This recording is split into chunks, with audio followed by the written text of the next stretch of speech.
السلام علیکم۔ Romantic novels world میں خوش آمدید۔ پہلے میری ریکویسٹ ہے کہ میرے چینل کو سبسکرائب کر دیں اور ویڈیو کو لائک ضرور کر دیں۔ تو چلیے شروع کرتے ہیں آج کا ایک بہت ہی پیارا سا ناول۔ رنگ ہے، پھول ہے، خوشبو ہے، صبا کوئی، موسم گل کی طرح مجھ سے ملا ہے کوئی۔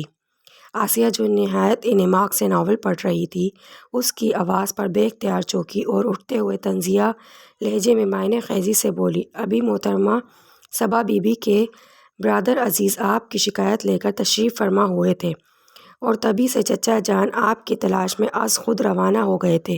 کیا کہہ رہی ہو؟ کون صبا؟ کیسا برادر عزیز؟ وہ بری طرح گڑبڑایا تھا۔ چچا جان کا مبارک جوتا دیکھ کر آپ کی یادداشت فوراً بحال ہو جائے گی۔ اس کے لبوں پر مسکراہٹ کھیلنے لگی۔ یہ میرے خلاف سنگین سازش ہے، ضرور تم نے کوئی پنگا کیا ہے۔ وہ اس کی چالاکیوں اور ڈراموں سے اچھی طرح آگاہ تھا۔ جناب، آپ کے کارناموں سے تمام اہل محلہ اور خاندان تنگ ہے۔ یہی آپ کے کارنامے اخبارات کی شہ سرخی بننے سے رہ جاتے ہیں، وہ بھی عموماً اس وجہ سے کہ عین وقت پر چچا جان کا جوتا آپ کو یاد آ جاتا ہے اور آپ بروقت سنبھل جاتے ہیں۔ تم، اس نے کہا جانے والی نظروں سے اسے گھورا۔ علی بھائی 1 منٹ سے پیشتر ہی فرار ہو جائیں، تایا جان اسی کمرے میں آ رہے ہیں۔ 6 سالہ منی نے بروقت آ کر اسے خبردار کیا۔ مگر کہاں جاؤں؟ اس نے مارے بے بسی کے بال مٹھیوں میں بھیجے اور اس پتھر دل بے نیاز سے مدد چاہی۔ ایسا کرو، اس پردے کے پیچھے چھپ جاؤ۔ اس نے بیڈ کے پیچھے والی کھڑکی کی طرف اسے چھپنے کو کہا، جہاں سے فی الحال ان کی نگاہ کرم نہیں پڑ سکتی تھی، اور وہ بھی غنیمت جان کر چھپ گیا۔ کہاں گیا وہ خبیث میاں جس کی ساری عاشقی نکال کر رکھ دوں گا؟ ہانپتے کانپتے احمد حسن چلے آئے تھے۔ چھوڑے چچا جان، آخر وہ آپ کا اکلوتا بیٹا ہے، آپ کیوں دوسروں کی باتوں کا اثر لیتے ہیں؟ آسیہ نے انہیں ٹھنڈا کرتے ہوئے کہا، اکلوتے ہونے کا یہ مطلب نہیں ہے کہ اسے سر پر بٹھا لیا جائے، اس کی جائز و ناجائز ہر بات برداشت کی جائے۔ کیسی ذلت و شرمندگی کی بات ہے۔ اب لڑکیوں کے فون بھی گھر آنے لگے۔ میاں صاحبزادے اتنے بڑے ہو چکے ہیں کہ لڑکیوں سے دوستی گانٹ رکھی ہے۔ وہ برہمی سے گویا ہوئے، یہ عمر ہی ایسی نادان ہوتی ہے، کیا کیا جائے؟ چچی جان جو بیٹے کی حمایت میں ان کے پیچھے ہی چلی آئی تھی، اسے غائب پا کر قدرے مطمئن ہو کر بولی، اس نادان کو میں آج ایسا سبق پڑھاؤں گا کہ پھر بھول جائے گا نادانیاں کرنا۔ ان کے خطرناک لہجے اور موڈ پر پردے کے پیچھے چھپا علی پسینہ پسینہ ہو گیا۔ یقیناً کسی فرینڈ نے فون کیا ہوگا اور انہوں نے ریسیو کر لیا تھا۔ ہائے میری قسمت کی خرابی! اس نے گریل سے نیچے لان میں جھانکا۔ اس وقت 4 سالہ کاشی کی نظر اس پر پڑ گئی۔ علی ماما، علی ماما! وہ اسے وہیں سے پرجوش نعروں کی صدائیں دینے لگا۔ مارے گئے، یہ شیطان کا بچہ اوپر نہ آ جائے! اس نے دانت کچکچائے اور اندر کی ہوئی گفتگو پر کان لگائے تاکہ اسے یہاں سے نکلنے کا موقع مل سکے۔ آپ تو ہر وقت میرے معصوم بچے کے پیچھے پڑے رہتے ہیں۔ 3 بیٹیوں کے بعد اتنی منتوں مرادوں سے ہوا تھا، جتنی قدر کرتے کم تھا۔ وہ بلبلائیں، دیکھتی جاؤ اس جوتے سے کیسی قدر کرتا ہوں اس کی، آنے تو دو ذرا۔ وہ اپنے ارادوں سے پیچھے ہٹتے دکھائی نہیں دے رہے تھے۔ تبھی کاشی اندر دوڑتا چلا آیا اور اس پردے کی طرف بھاگتا دیکھ کر آسیہ نے بیچ میں ہی پکڑ لیا۔ کہاں بھاگ رہے ہو شیطان؟ اپنی خالہ سے تو مل لو ذرا۔ اس نے زبردستی اسے بہلانے کی کوشش کی۔ پہلے میں ماما سے ملوں گا، وہ احتجاجاً چلایا تو علی کا دم حلق میں اٹکنے لگا، جبکہ حسن صاحب نے بڑی سنجیدگی سے چشمے کے پیچھے سے بچے کی بے قراری اور لفظوں کو نوٹ کیا تھا۔ پہلے ہم سے ملو بدتمیز! یہ بتاؤ ممی کے ساتھ آئے ہو؟ آسیہ نے آنکھیں دکھاتے ہوئے غزالہ کزن کے متعلق دریافت کیا۔ ہاں، وہ نیچے روما اور ہیرا آنٹی کے پاس ہیں۔ اس نے منہ بسوڑتے ہوئے اپنی ناپسندیدگی کا اظہار کیا۔ تو پھر تم بھی چلو ہمارے ساتھ۔ آسیہ نے اسے کسی بھی ممکنہ خطرے کی پیش نظر گود میں اٹھا لیا۔ پہلے میں ماما سے ملوں گا، وہ بری طرح مچلا۔ ان سے بھی ملوائیں گے، اوروں سے تو مل لو، سب تمہارے فراق میں تڑپ رہے ہیں اور تمہیں ان سڑے ماما کی پڑی ہے۔ وہ اسے لیے کمرے سے نکل گئی تو اس کے جانے پر علی نے منہ پر ہاتھ پھیر کر شکر ادا کیا، وہیں اپنے متعلق اس کے ریمارکس پر تڑپ کر رہ گیا۔ وہ ناہنجار آج مجھ سے بچے گا نہیں، بہت ہو گئی اس کی منمانی۔ حسن صاحب بڑبڑائے، ایسا کون سا کارنامہ کر ڈالا ہے اس نے؟ آخر یونیورسٹی میں پڑھ رہا ہے، کسی دوست نے ہی فون کیا ہوگا، کسی کام کے سلسلے میں وہ تلخی سے گویا ہوں۔ قربان جائیے آپ کی معصومیت پر، بھلا 7 بجے ہوٹل پرل میں کیا کام انجام دینے جا رہے تھے میاں صاحبزادے، جو وہ محترمہ فون کر کے یاد دہانی کروا رہی تھی؟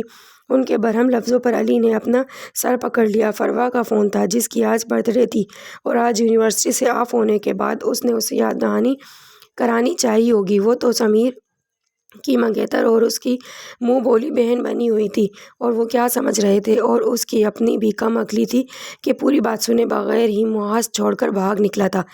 اب اچانک ہی ان کے سامنے آ کر اپنی بات کے سلسلے میں قائل کرنا کسی طرح بھی مناسب نہیں تھا، اس لیے وہ حسن صاحب کے جانے کا انتظار کرنے لگا۔ مغرب کا وقت ہونے والا تھا، اذان ہوتی تو وہ وہاں سے جاتے اور وہ بھی اپنی درد بھری کتھا ماں کو سنا کر اپنے لیے راہ ہموار کرتا۔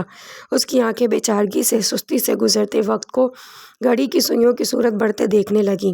تمہارا یہ شیطان، اے بدتمیز بے ادب، وہ کوئی شیطان نہیں، سلطان ہے سمجھے؟ روما نے بہن کی کڑی نظروں پر علی کو ٹوکا۔ ہاں ہاں وہی تھی، قسم سے آج تو اس نے اپنی محبت میں مجھے مروا دیا تھا۔ علی نے اس کے پھولے پھولے سرخ گالوں کو چومتے ہوئے اسے گود میں چڑھا لیا۔ کیوں، کیا ہوا؟ غزالہ کا موڈ فوراً بحال ہو گیا اور بے ساختہ ہنسنے لگی۔ اس ڈرامے کے پیچھے مجھے تمہارا ہی غائبانہ ہاتھ دکھائی دیتا ہے۔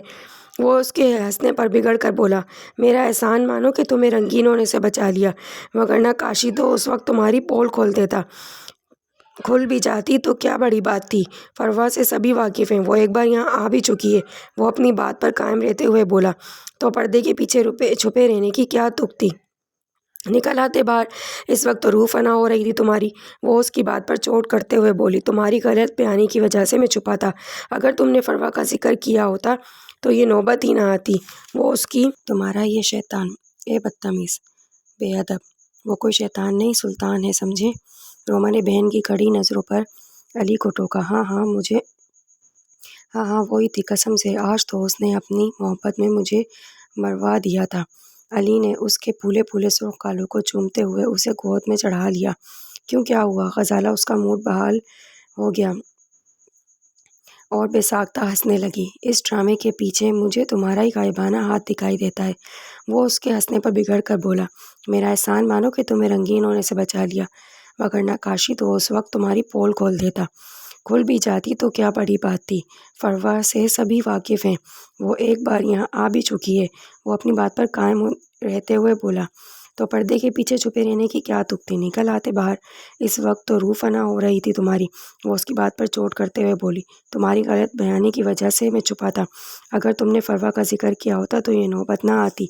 وہ اس کی چالاکیوں سے غصے ہوتے ہرایا، ایسے ہی تم معصوم ہو، فوراً آنکھ بند کر کے میری ہر بات تسلیم کر لیتے ہو۔ وہ اپنی بات سے ایک ہی انچ پیچھے ہٹنے کو تیار نہ تھی۔ بس خاموش ہو جاؤ۔ غزالہ باجی نے سیز فائر کیا اور علی کو حکم دیا کہ وہ ان کے لیے آئس کریم لائے۔ ہاں ماما، بہت ساری کھائیں گے۔ کاشی اچھل کر کھڑا ہو گیا، بیٹا اپنی ممی کا والیٹ لے چلو، پھر سب کو کھلائیں گے۔ وہ مزے سے شرارت آمیز لہجے میں بولا، کیسے کنجوس ماموں، ذرا سی آئس کریم نہیں کھلا سکتے؟ غزالہ اس پر بگڑی، غور کریں اپنے سپوت کے لفظوں پر، بہت ساری۔ ہاں تو کیا ہوا؟ ہاں تو کیا ہے، اسے وہیں کھلانا اور ہمارے لیے لیٹر پیک لے آنا۔ وہ بے نیازی سے حکم سناتے ہوئے بولی، پیسے کون دے گا؟ وہ ان کے مزدے پر حیران ہوا۔ ظاہر ہے تم دو گے، آخر اپنے دوستوں پر بھی اڑاتے ہی ہوگے۔ اب میں کوئی بہانہ نہ سنوں، چلو اٹھو اور جاؤ۔ انہوں نے حتمی لہجے میں کہا تو اسے ناچار اٹھنا پڑا۔ آپ اپنے ساتھ رابعہ آپی کو کیوں نہیں لائیں؟ آسیہ نے غزالہ سے پوچھا۔ کیونکہ دونوں بہنیں ماموں کے گھر ہی بیاہی ہوئی تھیں، اس کے تینوں بچوں نے دیوانہ بنا رکھا ہے، اس کو ٹک کر بیٹھنے نہیں دیتے، دوسرے اس کے آنے سے رضا بہت ڈسٹرب ہوتا ہے، خود سے کوئی کام نہیں کیا جاتا، اس لیے مجبور ہے، بیچاری گھر کے چکر میں گھن چکر بنی ہوئی ہے۔ وہ متاسفانہ لہجے میں گویا ہوئی، اس لحاظ سے آپ کامیاب رہیں، نہ شوہر کا رعب نہ دبدبہ، اپنی خوشی آئے اپنی خوشی گئے۔ آسیہ چہکی، بالکل یہی تو اصل لائف ہے۔ وہ مسکرائیں۔ یہ سچ بھی تھا، وقار جتنے سیدھے اور شریف تھے وہ اتنی غصہ ور اور اپنی بات منوانے والی۔ بلا شبہ وقار بڑے آئیڈیل شوہر تھے، اگر وہ اتنے سیدھے نہ ہوتے تو وہ کیسے اپنی منمانی کر سکتی تھیں؟ ہر شام کے وقت انہوں نے آفس فون کر کے انہیں اپنے میکے جانے کی اطلاع دی اور علی ولا چلی آئیں۔ اگر ان کی جگہ رضا ہوتا تو رابعہ کو صاف انکار کر چکا ہوتا۔ آسی، تمہیں ابو بلا رہے ہیں، ہیرا نے آ کر پیغام دیا تو وہ اٹھ کھڑی ہوئی۔ آئس کریم نہیں کھاؤ گی؟ اسے جاتے دیکھ کر روما نے ٹوکا۔ میرے حصے کی بھجوا دینا، اس نے دانتوں کی نمائش کرتے ہوئے کہا اور کمرے سے نکل گئی۔ رات میں فضیلہ بیگم اسے بڑے ہونے کے ناطے تاکید کر رہی تھی، فیصل آباد سے تمہارے بڑے ماموں کا بیٹا قمر آ رہا ہے، خبردار جو تم نے علی کے ساتھ مل کر ہنسی ٹٹول کیا ہو یا اس کا مذاق اڑانے کی کوشش کی۔ لیکن ہم خواہ کیوں اس کا مذاق اڑائیں گے؟ اس نے معصومیت سے سر اونچا کر کے سوال کیا۔ آسی، کان کھول کر سن لو، اگر میں نے تمہاری کوئی فضول حرکت دیکھ لی تو پھر نیک بخت وہ کوئی بچی تھوڑی ہے جسے تم سمجھا رہی ہو آخر آنرز کر رہی ہے۔ حسین صاحب نے بیٹی کی حمایت لی۔ جی بابا، بس یہ بات امی سمجھتی ہی نہیں۔ اس نے شرارت سے چمکتی آنکھوں سے ماں کے برہم چہرے کو دیکھا۔ بچی کہہ کر آپ نے اسے سر چڑھا رکھا ہے۔ پچھلے سال بھی رقیہ کی آمد پر کیا تماشا ہوا تھا یاد ہے؟ وہ بلبلائیں۔ سچ امی، اگر وہ مجھے امجد بھائی لگتے تو میں انہیں باجی کیوں کہتی؟ وہ تو بات بھی صنف نازک کی انداز میں کرتے تھے، اس لیے ان پر امجد باجی سوٹ بھی کرتا تھا۔ اس نے مسکراتے ہوئے اپنا کارنامہ بتایا۔ دیکھا آپ نے اس کی بونگی حرکتیں؟ وہ رقیہ کیسی رنجیدہ صورت بنا کر واپس گئی تھی، حالانکہ وہ اسے اپنے امجد کے لیے مانگنے آئی تھی، مگر اس کی حرکتیں دیکھ کر کون اسے قبول کرے گا؟ وہ خفگی سے بولی، کیا امجد باجی، میرا مطلب بھائی کے لیے بھی آپ نے یہی مشورہ دیا تھا؟ اس کے لفظوں پر انہوں نے کڑی نظروں سے گھورا تو اسے اٹھتے ہی بنی۔ تو کیا قمر تم کو دیکھنے آ رہا ہے؟ ہیرا نے اس سے تصدیق چاہی۔ معلوم نہیں، اس نے لائٹ آف کر کے دراز ہوتے ہوئے بے نیازی سے کہا۔ سنا ہے ان کا فیصل آباد میں بہت بڑا بنگلہ ہے اور وہاں کسی ملٹی نیشنل کمپنی میں بہت اچھے عہدے پر فائز ہے۔ پھر اس نے جمائی لیتے ہوئے بیزار نظروں سے اس کی طرف دیکھا۔ اگر یہ رشتہ ہو جاتا ہے تو تمہارا تو ستارہ چمک جائے گا، اس نے خوش ہوتے ہوئے کہا۔ ذرا آنے تو دو محترم کو، پھر فیصلہ ہو جائے گا کہ 3 میں ہے یا 13 میں۔ وہ شہری لہجے میں گویا ہوئی۔ امی کی وارننگ یاد ہے نا؟ اور اگر بھول گئی ہو تو ان کے دھموکے تو ہرگز نہیں بھولی ہوگی جو رقیہ خالہ کی ناراضگی کی صورت تمہاری کمر پر پڑے تھے۔ اس کے لفظوں پر وہ سلک کر بولی تو آسیہ ڈٹائی سے ہنس دی۔ ویسے ماننے والی بات ہے، امجد باجی اتنی بری بھی نہیں تھی۔ اس کے شرارت سے چمکتے چہرے کو دیکھ کر ہیرا نے اس کے قریب ہو کر کہا۔ پھر امی سے کہوں وہ رقیہ خالہ کو خوشخبری سنا دے؟ جی نہیں، اب اتنے اچھے بھی نہیں ہیں کہ میں تمام عمر کی سزا تجویز کر لوں۔ وہ منہ بنا کر بیڈ کے دوسرے سائڈ ہو کر رخ پھیر گئی تو ہیرا نے مسکراتے ہوئے اپنی طرف کا لیمپ آف کر کے آنکھیں موند لیں۔ کون ہو بھائی؟ منہ اٹھائے کیوں چلے آ رہے ہو؟ وہ جو درخت پر چڑھی مزے سے کیریاں کتر رہی تھی، اجنبی کو بیگ اٹھائے آتے دیکھ کر دھم سے اس کے آگے کودی تھی۔ پھر جم کر کھڑے ہوتے ہوئے خشونت بھرے انداز میں بولی، آپ کے گھر میں مہمانوں کا اس طرح استقبال کیا جاتا ہے؟ خاصے متعجب لہجے میں پوچھا گیا۔ مہمان کیسے؟ مہمان جناب، اس آسیب زدہ بنگلے میں اس ارادے سے کوئی آتا ہی نہیں ہے، اور اگر آپ نے آنے کی غلطی کر ہی لی ہے تو پھر آپ یہاں سے جا نہیں سکیں گے۔ اس خطرناک انداز میں اس کا اوپر سے نیچے تک جائزہ لیتے ہوئے کہا۔ تو میں آپ کو چڑیل یا ڈائنوں کی کوئی قسم تسلیم کر لوں؟ وہ اس کے خوفناک عزائم سے قطعی متاثر نہیں ہوا تھا۔ مسٹر حد ادب میں رہیں۔ میرا مطلب تھا اگر دادی جان نے آپ کو دیکھ لیا تو پھر ضرور ٹھہرانے کی ضد کریں گی اور ہو سکتا ہے بسد اصرار رکھ بھی لے۔ اس نے اپنی بات کی تشریح کی، مگر میں نے تو سنا تھا فضیلہ کی ساس گزشتہ سال ہی فوت ہوئی تھیں۔ وہ تذبذب کا شکار ہوا۔ ہائے تمہارے منہ میں خاک، میری اکلوتی دادی کو لڑکا رہے ہو؟ وہ اسے گھور کر بولی۔ دیکھیں محترمہ، یہ حسین بلگرامی کا ہی گھر ہے نا؟ اس نے تصدیق کر لینی چاہیے۔ اس کے اندازے کے مطابق تو تقریباً 3 فیملیاں رہتی تھیں وہاں۔ ویسے بھی وہ لاہور تقریباً 10 سال بعد آیا تھا، اس لیے خاصی تبدیلی آ چکی تھی اور بہت سی باتیں اس کی یادداشت سے محو ہو چکی تھی۔ تو ایسا کہیں نا کہ آپ آسیہ کے مہمان ہیں۔ وہ میری بہت اچھی دوست ہے، ان کا گھر برابر میں ہے، 3FH علی ولا۔ وہ لمحہ بھر کو مسکرائی۔ شکریہ، وہ کہہ کر پلٹنے لگا، مگر وہ اس کے ساتھ چلتے ہوئے کہنے لگی، شکریہ کس بات کا؟ پڑوسی ہی پڑوسی کے کام آتے ہیں۔ آپ ہمارے پڑوسیوں کے رشتہ دار ہیں تو ہمارے بھی رشتہ دار ہوئے۔ خیر سے آپ کا نام کیا ہے؟ اس کی کینچی کی مانند چلتی زبان لمحہ بھر کو بند ہوئی تو وہ بولا، جی قمر عباس۔ ہاں تو قمر عباس صاحب، شکل ہی سے آپ خاصے تعلیم یافتہ دکھائی دیتے ہیں۔ جاب تو یقیناً کرتے ہوں گے، اور اگر نہیں کرتے تو اپلائی تو ضرور کیا ہوگا، اور اگر اپلائی بھی نہیں کیا تو پھر فارغ بیٹھ کر آپ بور نہیں ہوتے؟ اس نے ٹھہر کر قدرے تحقیر کا اظہار کیا تو وہ جو اس کی فضول گوئی سے خاصا تپ چکا تھا سلک کر بولا، جی نہیں، کیونکہ میں جاب کر رہا ہوں، اس لیے فراغت کی سعادت سے میں محروم ہوں فی الحال۔ اوہ، میں تو پہلے ہی سمجھ گئی تھی کہ آپ یقیناً جاب کرتے ہوں گے۔ عموماً جاب کرنے والوں کے چہروں پر مستقل لگن اور سنجیدگی کے آثار دکھائی دیتے ہیں، بیچارے اپنی عمر سے کافی بڑے دکھائی دینے لگتے ہیں۔ اس نے بڑی بے دردی کے ساتھ اس کی شاندار پرسنالٹی کا کیما کیا تھا۔ آپ کی قریب کی نظر خاصی کمزور ہے۔ اس نے منہ بناتے ہوئے گیٹ پر رکتی اس لڑکی کو کڑی نظروں سے دیکھا۔ ارے آپ کو کیسے پتہ چلا؟ وہ دراصل بچپن سے مجھے ٹی وی قریب بیٹھ کر دیکھنے کی عادت تھی۔ دادو اور امی ابو بہت منع کرتے تھے، مگر اس سے پہلے کہ وہ ایک بار پھر اسٹارٹ ہوتی، وہ خدا حافظ کہہ کر برابر والے کھلے گیٹ سے اندر داخل ہو گیا۔ اس کے پیچھے وہ اس کی پشت کو گھورتے ہوئے بولی تھی، بڑا ہی بد تہذیب اور بدذوق شخص ہے، کیا تھا جو تھوڑی سی بات سن لیتا۔ وہ بڑبڑ کرتی اندر کی طرف دوڑ گئی۔ ابھی آسیہ کو فون پر یہ ردات بھی سنانی تھی۔ یہ آسیہ کا ہی ڈرامہ تھا جس نے ایڈریس میں اپنا نمبر جان بوجھ کر غلط لکھا تھا اور روشان کو تاکید کی تھی کہ کس طرح اس کا استقبال کرنا ہے۔ اتفاق سے ماموں کا فون بھی اسی نے اٹینڈ کیا تھا جنہوں نے 4 بجے کی گاڑی اس کے آنے کی اطلاع دی تھی، اور اس نے 6 بجے کا جان بوجھ کر سب کو غلط وقت بتایا۔ وہ کافی دیر انتظار کرتا رہا تھا، پھر مایوس ہو کر اسٹیشن سے ہی رکشہ پکڑ کر یہاں تک پہنچا تھا تو اس چرب زبان سے ملاقات ہوئی۔ کچھ سفر کی تھکن، کچھ آتے ہی ایڈریس غلط، اور اس سے ملاقات نے اسے جھنجھلاہٹ میں مبتلا کر ڈالا تھا۔ وہ بلا دھڑک اندر داخل ہوا تو کھلے صحن میں فرش رگڑتی اس لڑکی نے اس کے جوتوں کی دھمک پر سر اٹھایا اور پھر چلاتی اندر کی طرف بھاگی۔ یا وحشت! یہ ابو نے مجھے کس چڑیا گھر کا ایڈریس لکھوا دیا ہے۔ ابھی وہ جلبلا رہا تھا کہ اندر سے ایک خاصی صحت مند اور ایجڈ خاتون تشریف فرما ہوئی۔ کیوں بھئی، اب تمہاری اتنی ہمت ہو گئی ہے کہ تم گھر تک گھس آئے ہو؟ جی یہ حسین، اس نے جملہ مکمل کرنا چاہا مگر وہ غراتے ہوئے چلائیں، ہائے حسینہ کا نام کیسی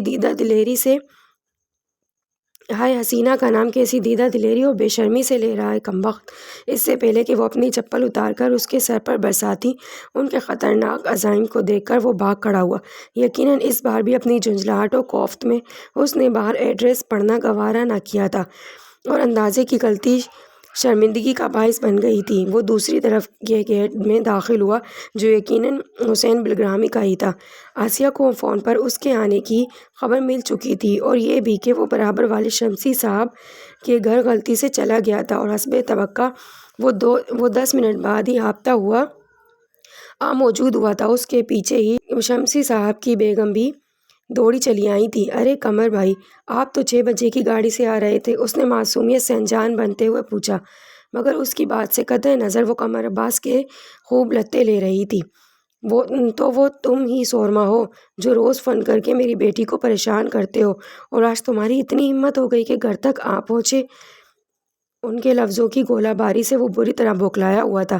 اس کی پتلی حالت دیکھ کر آسیہ کو رحم آیا اور وہ آگے بڑھ کر ڈپٹ کر بولی، یہ آج ہی فیصل آباد سے آئے ہیں اور اندازے کی غلطی سے آپ کے گھر چلے گئے ہوں گے۔ یہ تو حسینہ کو جانتے بھی نہیں۔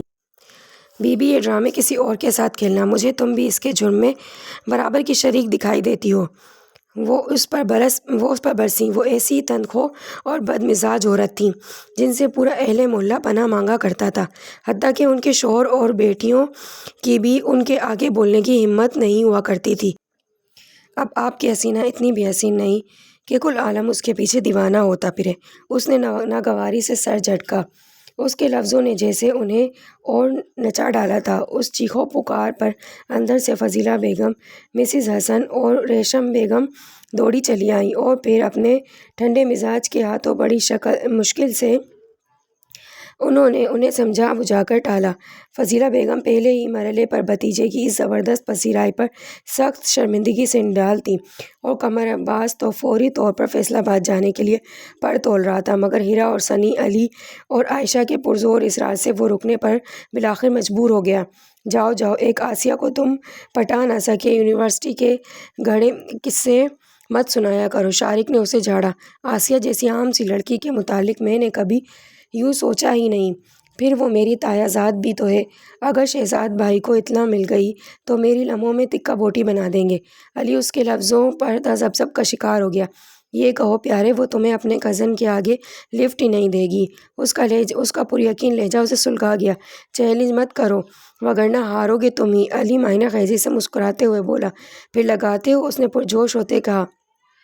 ڈن، اگر میں اسے اپنی طرف مائل کرنے میں کامیاب ہو گیا تو تم رات کا ڈنر دو گے، علی نے اس کا ہاتھ تھامتے ہوئے کہا۔ اور اگر تم ہار گئے؟ شارق مکاری سے مسکرایا۔ تو پھر پیارے یہی سزا مجھ پر لاگو ہوگی، اس نے پر یقین لہجے میں اعتماد سے کہا۔ تو شارق طمانینت کے احساس کے ساتھ مطمئن ہو گیا۔ اس نے اپنے طور پر بڑی کوشش کی تھی آسیہ کو اپنی طرف مائل کرنے کی، مگر ندامت و شرمندگی کے کچھ ہاتھ نہیں آیا تھا۔ ابھی پرسوں ہی وہ اسے دیکھتے ہی بولی تھی، آپ کا دل گھر میں نہیں لگتا، ہر دوسرے دن موجود ہوتے ہیں۔ اس کے بگڑے موڈ سے قطع نظر وہ ہلکے انداز میں اسے پرشوق نظروں سے تکتے ہوئے بولا تھا، کسی کے دیدار کی طلب مجھے کھینچ لائی ہے، ہم اپنے دماغ کو فوری طور پر ٹیسٹ کروائیں، اسے علاج کی ضرورت ہے۔ وہ ہنوز اسی لہجے میں گویا ہوئی، تم مجھ سے اتنی بے نیازی اور رکھائی کیوں برتتی ہو؟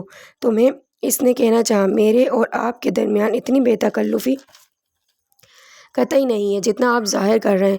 اس نے آگے بڑھ کر آگے کی طرف قدم بڑھاتے ہوئے قدرے غصے اور برہمی سے کہا، میں تمہیں لائک کرتا ہوں آسی۔ وہ اس کے آگے آتے ہوئے منمنایا تھا، جسٹ شٹ اپ، میں محض علی کا کزن ہونے کی وجہ سے آپ کا احترام کر رہی ہوں، مگر اس کا یہ مطلب نہیں ہے کہ آپ کی ہر فضولیات کو برداشت کروں گی۔ آپ جیسے ہتھیلیوں پر دل لے کر پھرنے والوں کو میں ڈس لائک کرتی ہوں، انڈرسٹینڈ؟ وہ دھپ دھپ کرتی چھت کی سیڑھیاں اترتی چلی گئی اور وہ غصے اور نفرت سے وہیں کھڑا کھولتا رہ گیا۔ ابھی کل ہی تو اس کی والدہ زبیدہ بیگم اپنی بہن کی خواہش سے اسے آگاہ کر رہی تھی کہ ان کا ارادہ علی کے ساتھ آسیہ کو لینے کا ہے، اس لیے وہ اس کا خیال چھوڑ دے۔ تبھی سے وہ اس کے متعلق سوچ رہا تھا کہ کس طرح آسیہ کو علی سے تنفر کیا جائے۔ آپ جیسے ہتھیلیوں پر دل لے کر پھرنے والوں کو میں ڈس لائک کرتی ہوں، اس کی سماعت میں جیسے اس کے لفظوں نے انگارے اتارے تھے اور اسے بہت آسان حل مل گیا تھا اس معاملے کو سلجھانے کا۔ یہ شرط بظاہر اس معاملے کی ایک کڑی تھی، مدت سے اسیر کی طرح بند پڑا تھا۔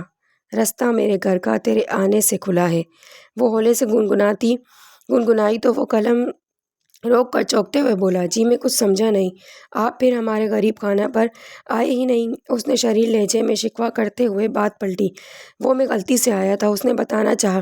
چلے غلطی سے ہی صحیح، ہماری دادوں سے ہی ملنے آ جاتے، میں نے ان سے آپ کا ذکر کیا تھا، وہ بہت برہم ہوئی کہ میں نے آپ کو اندر کیوں نہیں بلایا، باہر سے ہی کیوں جانے دیا۔ آسیہ کے ساتھ ہی آؤں گا کسی دن، اس نے بامشکل اس سے جان چھڑانی چاہی۔ کس دن؟ بتا کر ضرور آئیے گا تاکہ آپ کا شایان شان استقبال کیا جا سکے۔ وہ شوق ہوئی، جی ضرور، اب آپ کی اجازت ہو تو میں یہ کام مکمل کر لوں، وہ عاجز آ کر بولا تھا۔ بصد شوق وہ ہنستی ہوئی آسیہ کے کمرے کی طرف بڑھی تھی، کب وارد ہوئی۔ اسے دیکھ کر آسیہ جھٹ اٹھ بیٹھی، تھوڑی دیر پہلے لاؤنج میں تمہارے کزن قمر عباس براجمان تھے، ان سے گفتگو کر رہی تھی، ویسے یار آسی بندہ برا نہیں ہے۔ اس کے پرسوچ انداز پر وہ شرارت سے بولی، کیا سلسلہ ہے بھائی، بندہ تمہیں کچھ زیادہ نہیں بھاگیا؟ بکواس نہیں، میں تمہارے لیے کہہ رہی تھی۔ وہ شرما گئی، میری فکر چھوڑ دو، چاند میں اپنے لیے ایسا بندہ ڈھونڈوں گی جو یہیں قریب میں ہی رہتا ہو، اتنی دور جانے کا میں تصور بھی نہیں کر سکتی کہ مہینوں یا ہفتوں میں اپنے والدین سے ملنے آؤ۔ اس نے قطعی لہجے میں کہا، تو پھر علی ٹھیک رہے گا، ڈھونڈنے کی کیا ضرورت؟ وہ معصومیت سے بولی، اس کنجوس کا نام بھی مت لینا، 2 سال سے برتھ ڈے گفٹ کھا رہا ہے۔ وہ بنا کر بولی، کیا مطلب؟ وہ حیران ہوئی، پچھلے سال بھی گفٹ وصول کر لیا کہ اگلے ماہ تمہاری برتھ ڈے آئے گی تو اس سے بھی شاندار گفٹ تمہیں لا کر دوں گا، مگر پھر یہ بہانہ کر لیا اس ماہ رقم ختم ہو گئی ہے، اگلے سال صحیح، اور اس بار بھی گفٹ بغیر ڈکار کے ہضم کر کے میری برتھ ڈے پر یہ بہانہ بنا دیا کہ کڑکی کا وقت چل رہا ہے۔ فی الحال اس نے منہ بگاڑ کر اس کی نقل اتاری تو روشان بے اختیار ہنس دی۔ تبھی ہیرا چائے اور بسکٹ ٹرے میں لیے چلی آئی۔ تھینکس، آسیہ نے اس کی مہمان نواز طبیعت کی بنا پر ٹرے لیتے ہوئے کہا اور روشان کے ہاتھ میں دی تو خود منہ دھونے واش روم میں گھس گئی۔ پہلے ہی انتظام کر کے رکھا ہوا ہے کہ ماں بدولت تشریف لا رہے ہیں۔ علی بے تکلفی سے وہیں اس کے بیڈ پر ٹک گیا اور کپ اٹھاتے ہوئے بولا، علی بھائی دوپہر کا کھانا نہیں کھایا تھا؟ روشان نے اسے تیزی سے بسکٹوں کا صفایا کرتے دیکھ کر ٹوکا۔ کھایا تھا بینا، مگر کیا کروں، آسیہ کی صحبت میں رہ کر بار بار کھانے کی عادت سی پڑ گئی ہے۔ وہ ڈھٹائی سے ہنسا، وہ ٹاول سے منہ پونچھ کر باہر آ گئی، تب تک وہ اس کی چائے صاف کر چکا تھا۔ ہاں میری چائے کہاں گئی؟ وہ بمشکل صدمے سے بولی تھی، وہ میرے معدے کی نظر ہو گئی، ٹھنڈی ہو کر اپنی اہمیت گنوا رہی تھی، میں نے پی کر بروقت اسے بیکار ہونے سے بچا لیا۔ تو تم کس کی اجازت سے میرے کمرے میں آئے؟ وہ اس پر دہاڑی، خالصتاً اپنی اجازت و مرضی سے، ویسے میں روشان سے ملنے آیا تھا، کافی دن ہو چکے تھے۔ وہ اس کی ناراضگی و غصہ نظر انداز کرتے ہوئے بولا، تم یہاں سے جاتے ہو یا میں تمہاری تواضع کے لیے چچا جان کو بلاؤں؟ وہ غرائی، جاؤ یہ ڈراوے کسی اور کو دینا، ابو تو آفس سے آئے ہی نہیں۔ وہ اس کی بات کا کوئی نوٹس نہیں لیتے ہوئے بولا تو وہ وہیں دروازے پر کھڑے ہو کر آوازیں دینے لگی، چچا جان چچا جان۔ وہ اس کی بے بسی پر خوب کہکہے لگا رہا تھا۔ کہکوں کو بریک اس وقت لگا جب چچا جان کی تحقمانہ باروب آواز اس کی سماعت سے ٹکرائی۔ جی بیٹا، کیوں آواز دے رہی تھی؟ اس نے فوری طور پر بازو پکڑ کر اسے اندر کی طرف کھینچا اور دروازہ بند کر کے باہر آتے ہوئے بولا، کچھ نہیں ابا، دراصل وہ یہ معلوم کر رہی تھی کہ آپ آفس سے آ چکے یا نہیں۔ وہ یا آپ؟ حسن صاحب کی معنی خیز آواز اور کڑی نظروں پر وہ کسیانہ ہو کر بولا، جی آسیہ معلوم کرنا چاہ رہی تھی۔ پھر اس سے پہلے کہ وہ مزید سوال جواب کرتے اس نے فرار ہو جانا غنیمت جانا اور نیچے کی طرف دوڑ گیا۔ ارے علی بھائی کہاں گئے؟ ہیرا کپ لے کر آئی تو اسے غائب دیکھ کر حیران ہوئی۔ کیوں، تمہیں کیا کام تھا؟ اس کا موڈ ابھی تک خراب تھا۔ بھائی مجھ سے چائے کا کہہ کر آئے تھے اور اب غائب ہو گئے۔ وہ جل بلائی، لاؤ مجھے دو، تمہارے علی بھائی میری چائے اڑا گئے ہیں، اس نے کہا۔ اس کے ہاتھ سے کپ لیا۔ تبھی عائشہ کیک لیے چلی آئی۔ ٹیسٹ کر کے بتاؤ کیسا ہے؟ اس نے پلیٹ ان کی طرف بڑھائی۔ بہت ہی میٹھا، روشان چینی، بہت ہی مزیدار، آسیہ نے دوسرا پیس اڑاتے ہوئے کہا۔ اس میں وہ خاص بات ہے؟ روشان نے آنکھیں نچائیں۔ جو کسی اور میں کہاں؟ آسیہ جھٹ بولی۔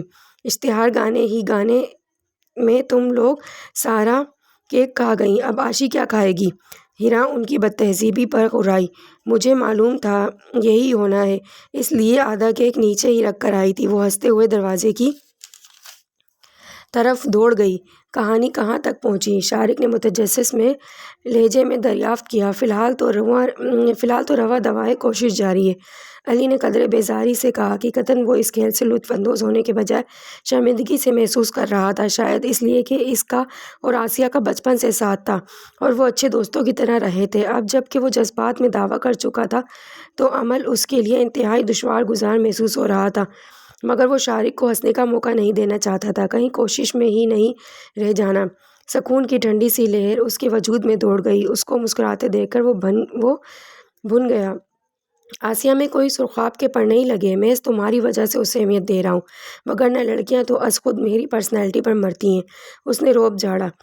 وہ تو ابھی تک شہید نہیں ہوئی جس کے متعلق پچھلے ہفتے آنے کا دعویٰ کیا تھا، شارق نے استہزائیہ انداز میں کہا۔ وہ بھی سیٹ ہو جائے گی، کتنے دن لگتے ہیں؟ وہ لاپرواہی سے کہہ کر سگریٹ سلگانے لگا اور اس اسٹول پر کھڑی آسیہ، جو ان کے ارادے جان کر پوری جان سے لرز اٹھی، وہ تو محض سنی، عائشہ اور ہیرا کے اصرار پر صرف دونوں کی ٹو لینے کے لیے اسٹول پر چڑھ کر دروازے سے اوپر بنی چھوٹی کھڑکی کھول کر ان کی باتیں سننا چاہ رہی تھی۔ نہیں معلوم تھا کہ وہ اس کی ذات کو ہی ڈسکس کر رہے ہیں۔ شدید قسم کے افسوس و دکھ نے اسے اپنی باہوں میں جکڑ لیا تھا۔ وہ نیچے اتری تو چاہتے ہوئے بھی اپنی کیفیت کو نارمل ظاہر نہ کر سکی۔ کیا کیا باتیں ہو رہی تھیں؟ عائشہ نے اس کے کان میں سرگوشی کی۔ کچھ نہیں، محض اپنی فضول قسم کی باتیں، اس نے اکتاہٹ ظاہر کی۔ فائدہ اتنی دیر اوپر لٹکنے کا؟ ہیرا اور سنی نے جھنجھلاہٹ کا مظاہرہ کیا۔ چلو ایک فائدہ تو ہوا کہ میں جو اس کے رویے کی تبدیلی پر پچھلے کئی دنوں سے حیران و پریشان ہو رہی تھی، اس کی اصلیت کھل کر سامنے آ گئی۔ اس نے تلخی سے سوچا۔ اسے دکھ اپنے بے وقوف بنائے جانے کا نہیں ہو رہا تھا، بلکہ افسوس تو اس بات کا تھا اس نے شارق کی باتوں میں آ کر ایک لحاظ اس کے پاس بھی نہیں رکھا تھا، کتنا چھوٹا اور بے وقت کر ڈالا تھا خود کو۔ اس کی ناراضگی اس کے رویے سے ظاہر ہو گئی تھی۔ تبھی تو شام میں وہ کہہ رہا تھا، روٹھے روٹھے سے میرے سرکار نظر آتے ہیں، اپنی آنکھوں کو پہلی فرصت میں چیک کراؤ۔ وہ چینل بدلتے ہوئے رکھائی سے بولی تو وہ اس کو اپنی نظروں کی گرفت میں لیتے ہوئے ہونٹوں پر مسکراہٹ سجا کر دلچسپی سے دیکھنے لگا۔ اس طرح دیکھنے کا مقصد محض اسے ڈسٹرب کرنا تھا، مگر وہ کمال بے نیازی سے پتھر بنی ایک ٹک اس کو تکتی رہی۔ تبھی عائشہ نے اسے لاؤنج سے پکارا، آسی تمہارا فون ہے۔ اس کی پکار پر وہ اٹھی اور ریموٹ ٹیبل پر رکھ کر کمرے سے باہر نکل گئی، اس پر ایک بھی نظر ڈالے بغیر۔ بظاہر فون پر وہ اپنی دوست سے بات کر رہی تھی، مگر اس نے سوچ لیا تھا کہ وہ اپنے اوپر جمی سرد مہری کی دھول ڈال لے گی، اسے قطعاً خبر نہیں ہونے دے گی کہ وہ اس کے نادر خیالات سے آگاہ ہو چکی ہے، بلکہ اب وہ دیکھے گی کہ وہ کس طرح اسے اپنی طرف مائل کرتا ہے۔ اس کے جھوٹے بوندے جذبوں میں کتنی لگن ہے، کتنی تڑپ ہے۔ اپنی اسی سوچ کی وجہ سے وہ واپس آ کر اپنی جگہ پر ٹک گئی۔ اسے دوبارہ واپس آتے دیکھ کر وہ حیران ہوا۔ میں تو سمجھا تھا اب تم آؤ گی نہیں، کیوں یہ فضول خیال کیوں کرایا آپ کو؟ اس نے اپنے پرانے اسٹائل میں پوچھا۔ میں تمہیں دیکھ رہا تھا، اس نے پوری سچائی سے کہا۔ دیکھنے سے کیا ہوتا ہے، بات تو جذبوں کی ہوتی ہے۔ کوری آنکھیں بھی بھلا کبھی کسی کو کنفیوز کر سکی ہیں؟ وہ طنزیہ مسکرائی تھی اور پھر ٹی وی کی طرف متوجہ ہو گئی، جبکہ اس کی پیشانی عرق آلود ہو چکی تھی۔ دل کے چور نے پھر اسے وہاں مزید بیٹھنے نہیں دیا۔ یہ میں نے بطور خاص آپ کے لیے بنائی ہے۔ اس نے کھیر کا پیالہ اس کی نظروں کے سامنے کیا۔ میرے لیے؟ وہ حیران پریشان ہوا۔ آپ آسیہ کے رشتہ دار ہیں تو ہمارے بھی ہوئے۔ دادو آپ کی دعوت کرنا چاہ رہی تھی مگر آپ آتے ہی نہیں، سو میں یہ کھیر یہیں لے کر آ گئی تاکہ آپ نوش فرما کر بتائیں کہ پہلا تجربہ کس حد تک کامیاب رہا۔ روشان نے اس کے روح رنگ دیکھتے ہوئے بمشکل ہنسی کو کنٹرول کرتے ہوئے سنجیدگی سے کہا، یہ جلی ہوئی کھیر آسیہ اور اس کا اپنا ہی کارنامہ تھی جسے وہ اس کے اصرار پر اس کے کمرے تک از خود لائی تھی۔ کھیر تو یقیناً سفید ہوتی ہے۔ اس نے کالے کالے دودھ کی بالائی کی تہ کو تکتے ہوئے پیشن گوئی کی۔ بالکل سفید ہی ہوتی ہے مگر کیا کیا جائے، اس نگوڑی یادداشت کا۔ میں دودھ چولہے پر چڑھا کر ناول پڑھنے بیٹھ گئی تھی۔ اس نے کندھے اچکائے۔ اب میں اس خطرناک تجربے کا کیا کروں؟ اس نے پیالہ ہاتھ میں لیتے ہوئے بےچارگی سے پوچھا۔ کھا لیں، تھوڑی کڑوی ہوگی مگر پکی بڑے خلوص و محبت سے ہے۔ اس کی چاشنی یقیناً آپ محسوس کریں گے۔ اس نے دروازے کی سمت قدم بڑھائے۔ سنیں مس، یقیناً ہماری اب تک 3 ملاقاتیں ہو چکی ہیں مگر ابھی تک میں آپ کے نام سے ناواقف ہوں۔ قمر نے بے اختیاری سے پوچھا۔ روشان احمد، BA آنرز اور قد 5 فٹ 4 انچ، وہ شوخی سے کہہ کر کمرے سے نکل گئی۔ روشان احمد، لڑکی اچھی ہے مگر بولتی بہت ہے، اس کی سوچ دھیمے سے بولی تو وہ اس کی لائی ہوئی شے ٹرائی کرنے لگا۔ وہ آئے، چلو بسم اللہ کرو، یہ باقی کھیر کسی کے بھی حملہ آور ہونے سے پہلے ہمیں کھا لینا چاہیے۔ آسیہ نے اپنے ارادے ظاہر کیے۔ بری بات، بزرگ کہتے ہیں اکیلے کھانے سے برکت نہیں ہوتی۔ علی کی اچانک آمد نے مذاق کرکرا کر ڈالا تھا۔ ضروری ہے تم شیطان کی طرح ہر جگہ پائے جاؤ؟ آسیہ نے کڑے تیوروں سے اسے گھورا۔ مائی ڈیئر، میرا رزق مجھے ہر جگہ کھینچ لاتا ہے، جلدی سے مجھے بھی پیالے میں پیش کرو جس طرح آپ نے لے سجائی ہے۔ اس نے حکم دیا۔ کیا خوش فہمی ہے، فوراً سے پیشتر رفو چکر ہو جاؤ، کوئی کھیر ویر نہیں ہے۔ اس نے ہری جھنڈی دکھائی۔ سوچ لو، ابھی کافی لوگ اوپر موجود ہیں، اگر میں نے انہیں بلا لیا تو پھر کسی کے لیے نہیں بچے گی۔ اس نے وارننگ دی۔ دوپہر میں رابعہ آپی اپنے 3 بچوں کی ہمراہی میں آئی تھیں۔ علی بھائی، آپ تو ہمارے بہت اچھے دوست ہیں۔ روشان نے اسے مکھن لگایا۔ آپ کی دوستی کا کون سا اصول پورا کر رہی ہیں جو میں یاد کروں؟ اس نے صاف مکاری سے کہا۔ روما، آپ ہی کہہ رہی ہیں، بڑی خوشبو آ رہی ہے، آپ لوگ کیا تیار کر رہی ہیں؟ سنی کی آمد نے ان کی لاحاصل بحث کو بریک لگا دیا تھا۔ بتا دوں، علی نے شرارت سے آنکھیں نچائیں تو آسیہ کو پانی پیتے اچھو لگ گیا۔ خیالی پلاؤ پکا رہے ہیں، جو ہی تیار ہوگا اوپر بھجوا دیں گے۔ روشان نے اسے ٹالا۔ اس کے جاتے ہی مجبوراً ایک پیالہ اسے تھمایا اور دوسرا خود لے کر وہ تینوں تیزی سے شروع ہو گئے۔ قمر عباس کے کھنکارنے پر وہ تینوں متوجہ ہوئے تو آسیہ اور روشان پر گھڑوں پانی پڑ گیا۔ اسے یوں اس طرح دیکھ کر، آپ کیا پتیلی یہیں لے آئی تھیں؟ اس کے معنی خیز جملوں پر وہ سٹپٹا گئی، جبکہ آسیہ جلدی سے بولی، ڈش میں لائی تھی، کچھ آپ کو دی اور باقی ہم تینوں۔ اپنا جھوٹ سنبھالنا اسے مشکل لگ رہا تھا اور سب سے زیادہ فکر علی کے چرب زبانی سے تھا، کہیں وہ پول نہ کھول کر رکھ دے، مگر وہ خلاف توقع خاموش تھا۔ ایک بار پھر کھیر کے لیے شکریہ، میں آسیہ کے ساتھ کسی دن آؤں گا آپ کی طرف۔ اس کے گھبرائے چہرے پر آتے جاتے رنگوں کو بڑی غور سے اس نے نوٹ کیا تھا۔ اچھا آسیہ، میں تو چلتی ہوں، اس نے واش بیسن میں جلدی جلدی ہاتھ دھوتے ہوئے کہا۔ ٹھہر جاؤ، وہ کون سا تمہارے پیچھے ہی گھر پہنچ رہے ہیں؟ آسیہ نے اسے روکنا چاہا۔ نہیں یار، تمہارے ڈرامے میں کہیں میرا ہی کوئی کردار نہ پڑ جائے اور ان اوٹ پٹانگ حرکتوں پر سب سے پٹائی ہو جائے۔ وہ اس کے پریقین لہجے پر خائف ہو چکی تھی۔ جب تک میں نہیں آؤں گی وہ اکیلے کیسے تمہارے گھر آ سکتے ہیں؟ یاد ہے نا حسینہ والا واقعہ، شمس صاحب کے گھر والا تجربہ؟ ابھی اتنا پرانا نہیں ہوا کہ وہ دوسرا دہرانے لگے۔ آسیہ کے لفظوں پر وہ ہنس دی اور مطمئن ہو کر گیٹ کی طرف بڑھ گئی۔ ہم نے ان کے سامنے اول تو خنجر رکھ دیا، پھر کلیجہ رکھ دیا، دل رکھ دیا، سر رکھ دیا۔ ریئلی؟ پھر تمہارے پاس بچا ہی کیا؟ اس نے بےچارگی سے پوچھا۔ آسیہ نے کمال معصومیت سے دریافت کیا۔ یہ مشہور شاعر داغ کا شعر ہے، میرا اپنا نہیں۔ وہ اس کے انجان بننے پر سلگ کر بولا۔ اوہ آئی سی، اچھا پھر کیا ہوا، آگے بتاؤ۔ اس نے بیزارگی کا مظاہرہ کیا۔ میں تمہیں اپنا کوئی قصہ یا روداد نہیں سنا رہا، بلکہ اس نے ٹھہر کر اس کے تاثرات دیکھے۔ وہی انجان معصومیت، وہی کمال بے پروری۔ قطعی اثر نہ تھا اس پر، بلکہ آسیہ نے اسے متوجہ کیا۔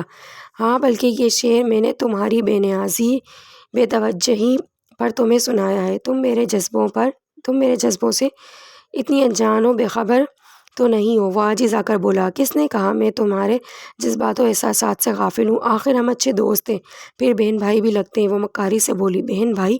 وہ اس کے خیالات پر بوکھلا کر کھاسا۔ ہاں بھائی، کزنز در حقیقت خون کے رشتے کے حوالے سے بہن بھائی بھی تو ہوتے ہیں، یہ سمجھنے والی نظر چاہیے، وہ مت بنانا لہجے میں بولی۔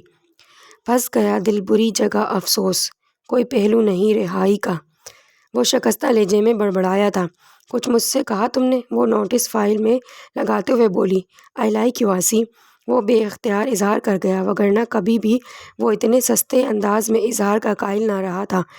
ہاں ہاں ہاں، یہ جملہ بیسیوں بار دن میں نہ جانے کس کس سے بولتے ہو تم، پھر بھی بیزار نہیں ہوتے؟ ویسے کمال ہے رہتے، وہ ہنستے ہوئے طنز کر گئی تھی تو وہ اٹھ کر باہر نکل گیا اور استہزائیہ انداز سے اس کے اندر آگ لگا رہا تھا، بے پناہ ذلت و توہین سے دوچار کر رہا تھا۔ اس کا جی چاہ رہا تھا شارق کے سامنے کیے گئے دعوے پر لعنت بھیج دے، اس قصے کو یہیں ختم کر ڈالے، مگر وہ اپنی ضدی طبیعت کے ہاتھوں بہت مجبور و بے بس تھا۔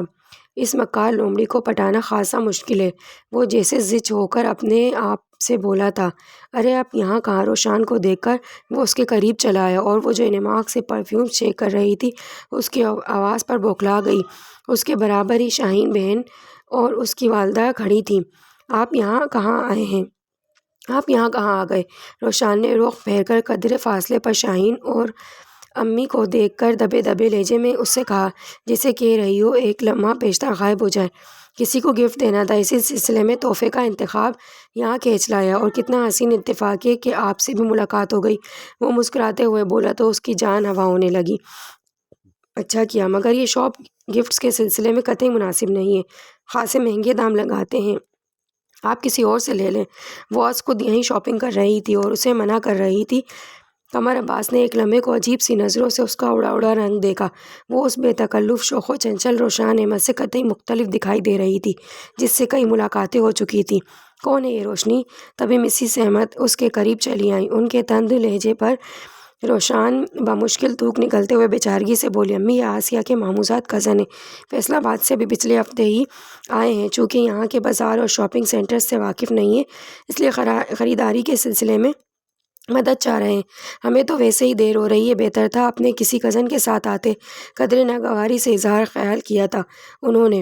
قمر عباس جیسے زمین میں گڑ کر رہ گیا، وہ اس کا ہاتھ تھام کر بیرون دروازے کی طرف بڑھ گئیں، جبکہ وہ دھواں دھواں چہرے کے ساتھ وہیں کھڑا رہ گیا۔ اس مقام تک اسے کون لایا تھا؟ وہی تو تھی جس نے اپنے گھر والوں کی خوش اخلاقی اور خوش گفتاری کے قصے سنا کر کئی بار اپنے گھر آنے کی دعوت دے چکی تھی۔ اسے اپنے گرد سازشوں کا جال بنا نظر آنے لگا، پہلے ایڈریس غلط، پھر گاڑی کا وقت غلط، پھر یہاں آ کر جو خواری ہوئی سو ہوئی، اس کے بعد روشان احمد کی اس درجے بے تکلفی اور اپنی طرف مائل کرنا، وگرنہ اسے اچھی طرح یاد تھا عباس صاحب نے دبے لفظوں میں آسیہ کے سلسلے میں اس سے بات کی تھی کہ گھر کی لڑکی ہے اور بہت اچھی ہے، تم لاہور اپنی کمپنی کے کام سے جا رہے ہو تو پھپھو کے گھر ہی رہنا اور آسیہ کو بھی دیکھ آنا، اور اسے آسیہ کے سلسلے میں انکار تھا بھی نہیں، مگر یہ لڑکی وہ الجھا سا گھر لوٹ آیا۔ آنٹی نے اگر بد اخلاقی کا مظاہرہ کیا ہے تو کیا ہوا، میں ایکسکیوز کر لوں گی، تم کیوں مارے صدمے کے فوت ہوئی جا رہی ہو؟ ویسے بھی قمر عادت اور دل کا بہت اچھا شخص ہے، تمہیں معلوم ہے اس ڈرامے میں تمہیں مرکزی کردار اسی لیے دیا گیا تھا کہ تم نے ہیروئن کا کردار ایکٹ کرنا تھا، اب اگر تم اسے حقیقت میں پسند کرنے لگی ہو تو کیا مذائقہ ہے؟ میں پہلے بھی کہہ چکی تھی کہ میں کسی ایسے شخص کو نہیں اپناؤں گی جس کی بدولت میں مہینوں ہفتوں میں اپنے والدین سے ملنے آؤں۔ تم اپنا ذہن صاف کر لو اور آنٹی کو بھی قائل کرو، اگر قمر نے کوئی عندیہ دیا تو اس کا انکار کام بھی بگاڑ سکتا ہے۔ وہ ریسیور رکھ کر پلٹی تو قمر کو ساکت لاؤنج کے دروازے میں کھڑا دیکھ کر ایک لمحے کو اپنی جگہ پتھر ہو گئی۔ تو یہ سب ڈرامہ آپ کو ملا کر ہوا تھا؟ وہ چبا چبا کر بولا۔ قمر بھائی آپ کب آئے؟ وہ بوکھلا کر بولی، جب آپ انکشاف کر رہی تھی، کیا دنیا میں محض آپ ہی بچی تھی کہ میں آپ سے ہی شادی کرتا؟ وہ چیخ کر بولا۔ قمر بھائی، وہ اس نے کہنا چاہا مگر اس نے ہاتھ اٹھا کر اسے بولنے سے روک دیا۔ چپ ہو جائیں، مجھے شرم آ رہی کہ آپ کی پلاننگ پر اور اس مکار لڑکی کی مکاری پر جو اتنے دن محض ڈرامہ کرتی رہی، اور ایک خیال ذہن سے نکال دیں کہ میں آپ سے شادی کروں گا۔ وہ پاؤں پٹکتا اپنے کمرے کی طرف چل دیا۔ اس کے صاف انکار پر وہ مارے خوشی کے اچھل پڑی۔ اس سارے قصے میں روشان کی ریپوٹیشن خاصی آکورڈ ہو چکی تھی، مگر اس کا کام ہو چکا تھا۔ اسے معلوم تھا کہ قمر وقتی غصے میں اپنے جھنجھلاہٹ و بے بسی کا اظہار نفرت کی صورت کر رہا تھا، مگر بالآخر یہ دے تھا کہ وہ بھی روشان کی تیز نظر کا شکار ہو چلا تھا، وگرنہ اتنی برہمی کا اظہار کیوں کرتا؟ اس قصے میں اس کا نقصان ہی کیا ہوا تھا؟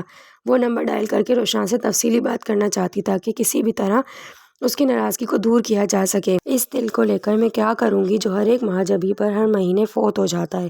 وہ بیزارگی سے چائے میں چینی ملاتے ہوئے بولی۔ دل کے مفت کہتے ہیں کچھ کام کا نہیں، الٹی شکایتیں ہوئیں احسان تو گیا۔ اس نے دعائی دینے والے انداز میں شعر پڑھا تو عائشہ کھلکھلا کر ہنس پڑی۔ ویسے علی بھائی آپ اپنا نگاہ انتخاب چینج کریں تو ابھی بھی بہت سے پڑھیں راہوں میں، اس نے مشورہ دیا۔ مثلاً علی نے جھٹ دلچسپی سے پوچھا۔ وہ شمسی صاحبہ کی بیٹی حسینہ ماجبینہ اچھی ہے، وہ رازداری سے بولی۔ بہنا کیوں پٹوانے والے کام کر رہی ہو؟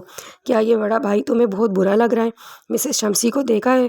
بھنک بھی پڑ گئی تو اس بندے کا ہی کلا کما کر ڈالیں گی۔ اس نے منہ بنایا۔ ہاں ہاں تم نے پڑھا؟ وہ بےتابی و اشتیاق سے گویا ہوئے۔ مجھے معلوم ہوتا تو مزید پڑھتی، فی الحال وہ میں نے اسے اس کے مالک تک پہنچا دیا ہے۔ وہ پرسکون لہجے میں بولی تو صوفے سے اچھل کر کھڑا ہو گیا۔ کیا؟ کسے پہنچا دیا؟ وہ میری زندگی کی روشنی ماجبی، غالباً یہی القابات لکھے تھے میں نے، اس لیے میں نے اپنی کلاس فیلو ماجبی کو دے دیا تھا۔ ویسے ایسا لکھا تھا تم نے؟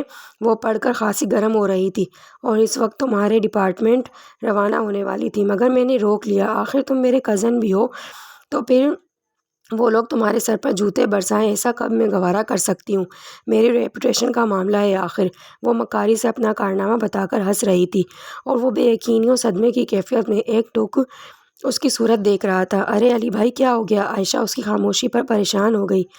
تمہیں کہیں صدمے سے بیچارے گزر تو نہیں گئے؟ آسیہ نے چائے کا گھونٹ بھرتے ہوئے مزے سے کہا۔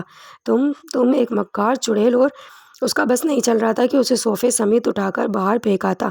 اب وہ کس منہ سے یونیورسٹی جائے گا؟ اگر وہ لڑکی خط لے کر آ گئی تو شرمندگی کے مارے وہ اپنے دوستوں کے سامنے نظر نہیں اٹھا سکے گا، جن کے آگے اس نے اپنی عشق کی داستانوں کے قصے گڑھ رکھے تھے، اور تم جنوں کے سربراہ اعلیٰ ہو۔ وہ اس کے غصے اور خفگی کا نوٹس لیے بغیر تڑک کر بولی۔ تم سے کس نے کہا تھا وہ ماجبی بیوی کو پکڑا دو؟ یہ وہ بناتے ہوئے لہجے میں کمر پر دونوں ہاتھ رکھے ہوئے پوچھ رہا تھا۔ کہتا کون؟ اس پر صاف ماجبی بیوی کا نام ہی لکھا ہوا تھا۔ میں سمجھی شاید اب تم مجھ سے ڈاکیے کے فرائض بھی انجام دلوانا چاہتے ہو۔ محض تمہاری خوشنودی کے لیے میں نے یہ قدم اٹھایا۔ وہ مکر گئی۔ میری خوشنودی؟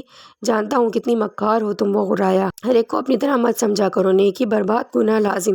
اس نے معصوم بننے کی ناکام کوشش کی۔ علی حسن صاحب کی سیڑھیوں پر سے آتی آواز نے ان تینوں کو اپنی طرف متوجہ کیا تھا۔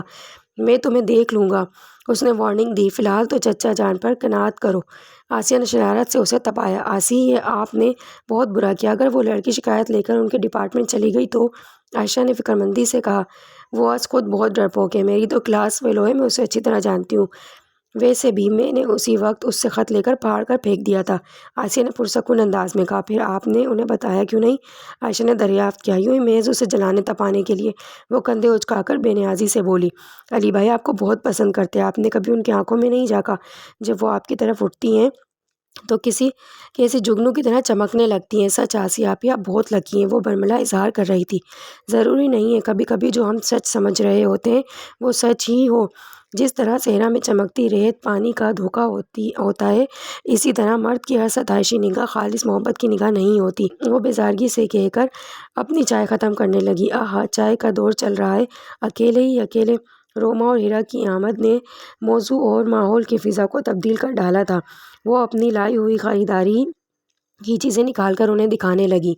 میں انہیں کس اختیار اور حیثیت سے روک سکتی ہوں؟ روشان نے تذبذب کے عالم میں ٹہلتے ہوئے مایوسی سے کہا۔ یہی سوچتی رہیں تو کل کی گاڑی سے وہ پھر ہو جائیں گے۔ آسیہ نے پیر ہلاتے ہوئے مطمئن لہجے میں کہا۔ پھر میں کیا کروں؟ وہ الجھی سی اس کے آگے آ کر بیٹھ گئی۔ اگر تم چاہتی ہو کہ وہ رک جائیں تو پھر روک لو، اور اگر ان کے جانے سے تمہیں کوئی ملال، افسوس یا دکھ نہیں ہوتا تو پھر جانے دو انہیں۔ جانا تو ہر صورت ہی ہے، آسیہ نے ہنوز پرسکون انداز میں کہا۔ میں ایک بار معافی مانگنا چاہتی ہوں بس، روشان نے سنجیدگی سے کہا۔ اوکے، ملاقات کا انتظام کر دیا جائے گا، میں موقع دیکھتے ہی تمہیں فون کروں گی، تم آ جانا۔ آسیہ مسکرائی، مگر اس کے لبوں کو مسکراہٹ چھو نہ سکی۔ وہ جا رہا تھا اس سے ناراض ہو کر، اور وہ چاہتے ہوئے بھی اس احساس کو جھٹک نہ پا رہی تھی۔ او میری ماں جبھی تجھ سا کوئی نہیں، ڈسٹنگ کرتی آسیہ اس کی گنگناہٹ پر مڑی اور کڑے تیوروں سے بولی، لگتا ہے اس ماں جبی نے اچھی خاصی پذیرائی کر ڈالی ہے۔ ارے کہاں جناب، ہمیں تو حسرت ہی رہی۔ وہ شوخی و معنی خیزی سے اس کے قریب آتے ہوئے بولا۔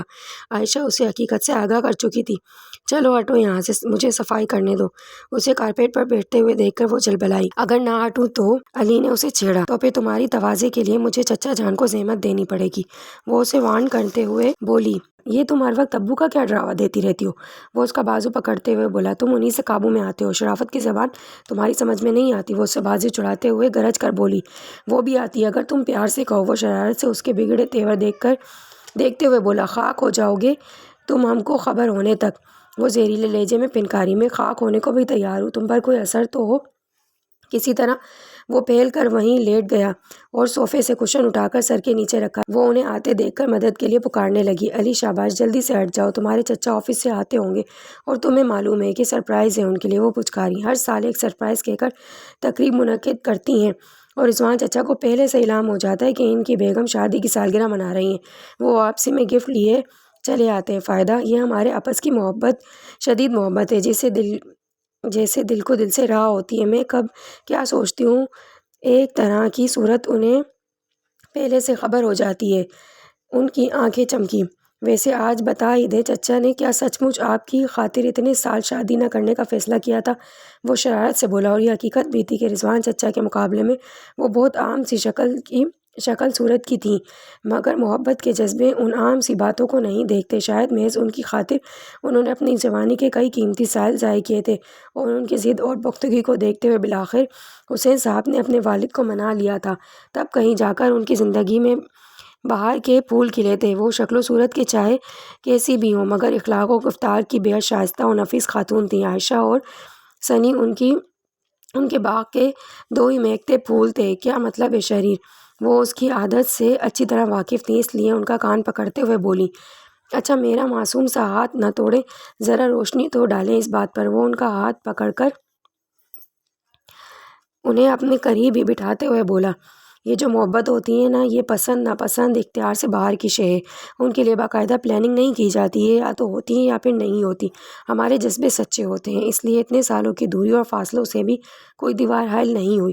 اور دیکھ لو آج 15 سال ہو چکے، ہم اپنی زندگی میں کیسی خوشیوں مگن ہیں۔ ان کا لہجہ مطمئن اور آسودہ تھا۔ کچھ جل رہا ہے شاید، آسیہ نے سونگتے ہوئے پیشن گوئی کی۔ ہائے میں بریانی دم پر رکھ کر آئی تھی۔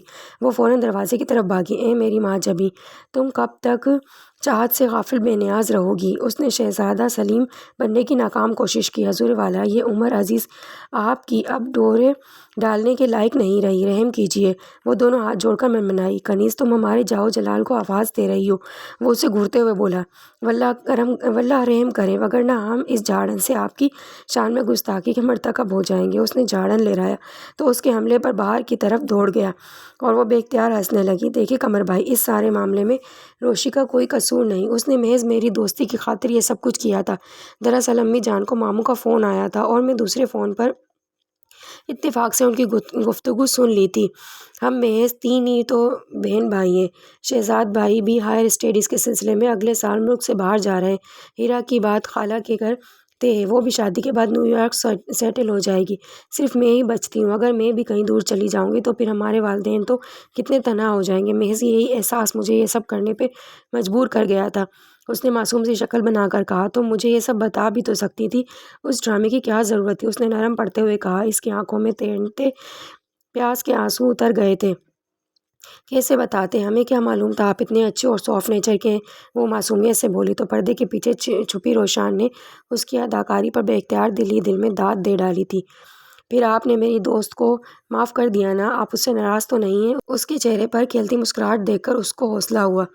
ناراض تو میں ہوں، اور سزا بھی از خود ہی دوں گا، وہ کڑے لہجے میں بولا۔ اس کی خطرناک سنجیدگی پر آسیہ گھبرائی۔ دیکھیں قمر بھائی، معاف کرنے والے کا درجہ بڑا ہوتا ہے، اور وہ بیچاری تو اتنی ڈرپوک اور ہولے دل کی ہے کہ آپ کی کڑی نظروں پر ہی بے ہوش ہو جائے گی، کجا کہ آپ اسے کوئی سزا سنا کر دل ٹھنڈا کر سکیں۔ سزا کوئی اتنی خطرناک بھی نہیں ہے، چلے تمہارے سامنے ہی ان کو دیکھ لیتے ہیں۔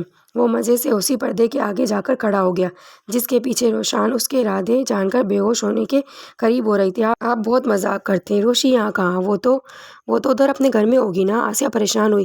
ظاہر ہے بھائی وہ اپنے گھر ہی ہو سکتی ہے، دراصل یہاں لاؤنج سے ان کے گھر کا پورشن دیکھنا ہے۔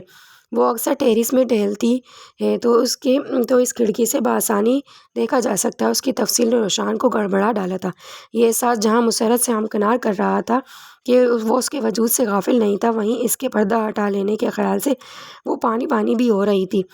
وہ آپ کو آج نظر نہیں آ سکتی کیونکہ وہ اپنی فرینڈ کی طرف گئی ہوئی ہے۔ آسیہ نے اسے اس کے ارادے سے روکنا چاہا اور اس کے پردے کی طرف بڑھتے قدم بالآخر رک گئے۔ واقعی ویسے ہی حقیقت ہے، مجھے روشی پہلی ہی نظر میں اچھی لگی تھی۔ اس نے سچ اگلا تو روشان کی دھڑکنیں تیز ہو گئیں۔ پھر ماموں کو کب بلا رہے ہیں؟ آسیہ شوخی سے بولی۔ جلد ہی۔ ویسے مسز احمد مجھے خاصی سخت گیر قسم کی لگی تھی۔ وہ تو راضی ہو جائیں گی نا؟ اس نے اپنے خدشے کا اظہار کیا۔ وہ سخت گیر نہیں ہیں، بس ذرا پوزیسو نیچر کی ہیں، وگرنہ تو بہت اچھی ہیں، اور یقیناً آپ بھی بحیثیت داماد کے ان کے لیے اچھے ثابت ہوں گے۔ آسیہ کہہ کر ہنسی تو روشان کا دل چاہا اس کی بے باکی پر اس کا گلا دبا ڈالے۔ انشاءاللہ، مگر آسیہ ایک بات ہے، تمہاری دوست بولتی بہت ہے۔ اس کے خیالات پر آسیہ مسکراتے ہوئے بولی۔ ابھی جوہر کھلے ہی کہاں ہیں؟ اس کی سرگوشی صرف روشان کے پلے پڑ سکی جس کے قریب وہ کھڑی تھی، جبکہ قمر عباس بولا تھا۔ کچھ کہا تم نے؟ تو وہ نفی میں سر ہلانے لگی۔ وہ مطمئن ہو کر باہر کی طرف بڑھ گیا۔ اس کے جاتے ہی وہ ہاتھ پر ہاتھ مار کر ہنسی۔ کہاں کے ارادے ہیں؟ اسے اضطراری کیفیت میں راہداری میں ٹہلتے دیکھ کر وہ بولا تھا۔ بھائی نہ جانے کہاں رہ گئے، مجھے ہما کی مہندی میں بھی جانا تھا۔ وہ بیزارگی و خوف سے بولی۔ کیا بات ہے، تمہاری ہر رنگ میں حسین لگتی ہو۔ اس کی گنگناہٹ اسے سلگا گئی۔ وہ نظریں چرا کر گیٹ کی طرف دیکھنے لگی۔ مقصد اسے ہر صورت نظر انداز کرنا تھا۔ شرما گئے، لجا گئے، نینا چرا گئے، اے عشق مرحبا، وہ یہاں تک تو آ گئے۔ اس کے برجستہ شے پر وہ غصے سے اس کی طرف پلٹی۔ تم ضائع ہو جاؤ گے میرے ہاتھ سے۔ تو تیر چلا، تلوار چلا، جو دل چاہے وہ یار چلا، ہم تو گردن خم کر لی، ایک بار چلا سو بار چلا۔ وہ اپنی شوخی سے باز نہیں آیا تھا۔ اسی وقت شہزاد بھائی کی بائیک کو دیکھتے ہوئے وہ مطمئن انداز میں اس کی طرف پلٹی۔ ان کھوکھلے جذبات اور جھوٹے جذبوں سے تم مجھے قائل نہیں کر سکتے۔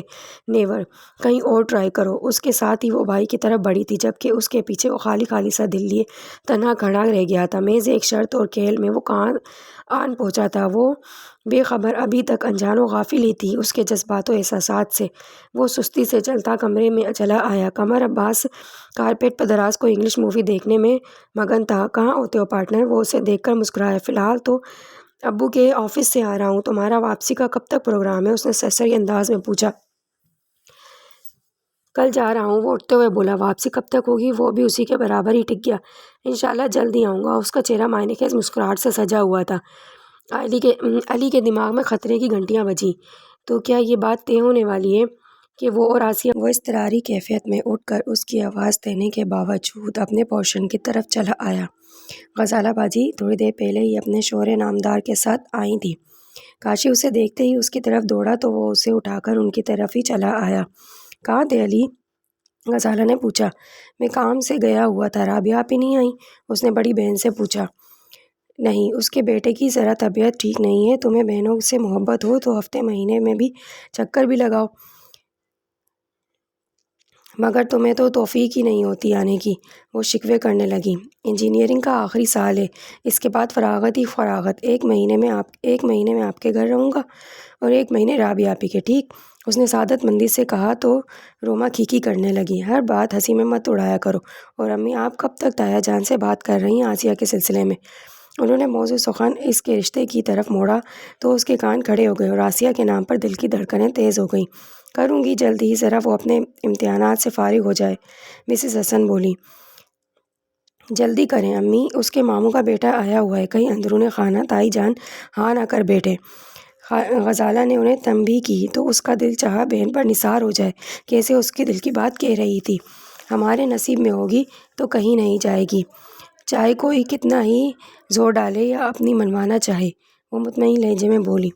پھر بھی امی، بغیر عمل کے کوئی کام ہوتا بھی نہیں ہے، بندے کو اپنی کوشش تو کرنی چاہیے۔ وہ ماں کے فلسفے سے ذرا متفق نہ تھی۔ کروں گی بات، تم تو ہتھیلی پر سرسوں جمانا چاہتی ہو، ذرا اپنے لاڈلے بھائی سے پوچھ لو، کبھی بعد میں اعتراض کرتا پھرے۔ وہ جلبلا گئیں۔ کیوں بھائی، تمہیں اس رشتے پر تو اعتراض نہیں ہے نا؟ غزالہ نے سوالیہ نظروں سے اس کی طرف دیکھا۔ اگر آپ سب کی اسی میں مرضی ہے تو میں کیا کہہ سکتا ہوں؟ اس نے بے نیازی ظاہر کرنی چاہی۔ جی نہیں، آپ ہماری مرضی پر مت چلیں، اتنی سعادت مندی کی ضرورت نہیں ہے، صاف صاف اپنی رضا بتائیں۔ روما نے شرارت سے پوچھا تو غزالہ ہنسنے لگی۔ ہاں ٹھیک ہے چلے گی۔ وہ مطمئن انداز میں مسکرایا تو اس کے چہرے پر چمکتی خوشی کے رنگوں کو دیکھ کر مسز حسن پیار بھری نظروں سے اسے دیکھنے لگی۔ یا ہو اب آسی آنٹی ہماری مامی بن جائیں گی۔ کاشی نے نعرہ لگایا تو اس کے پرجوش انداز پر وہ کھل کر ہنس دیا۔ بہتر ہے اس رشتے کی بات ہونے سے پہلے تم ابو کا آفس جوائن کر لو تاکہ کسی کو یہ کہنے کا موقع نہ ملے کہ ابھی تو تمہاری جاب نہیں لگی، صرف پڑھ رہے ہو۔ غزالہ نے سمجھایا۔ بے فکر رہیں، آپ کے کہنے سے پہلے اس پر عمل کر چکے اور گزشتہ 2 ہفتوں سے وہیں جا رہے ہیں۔ روما نے انکشاف کیا۔ ریئلی یہ تو بہت اچھی بات ہے۔ چلو کسی کی خاطر تم نے عملی زندگی میں قدم تو رکھا، بے خود تو ہوئے۔ وہ مطمئن لہجے میں بولی تھی۔ یار آسی ذرا گنو تو کتنے دن ہو چکے قمر عباس کو گئے ہوئے؟ روشان نے افسردگی سے کہا۔ ابھی تو گئے تھے پچھلے ہفتے شاید۔ اس نے اندازے سے قدرے بے نیازی ظاہر کی۔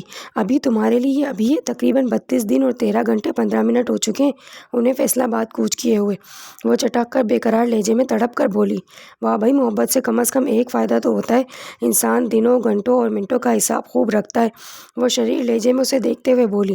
وہ اب تک آئے کیوں نہیں؟ کہیں اپنے ارادے سے تو نہیں پھر گئے؟ وہ وسوسوں خدشات میں گھری کھڑی تھی۔ دفع کرو، پھر گئے تو 100 دفعہ پھر جائیں، تمہارے لیے کمی ہے کوئی؟ اس کے اطمینان میں رتی برابر فرق نہیں آیا تھا۔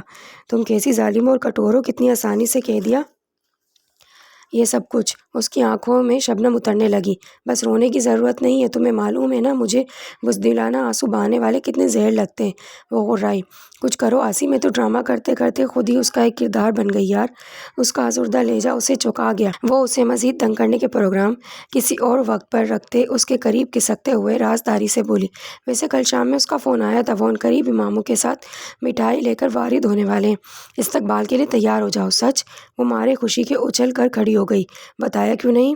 وہ اسے مکہ جڑتے ہوئے اس کے قریب بیٹھ گئی۔ مگر ایک مسئلہ ہے یار، وہ تمہاری غائبانہ دادو سے ملنا چاہتے ہیں جو تمہارے دنیا فانی میں آنے سے پہلے ہی کوچ کر گئی تھی۔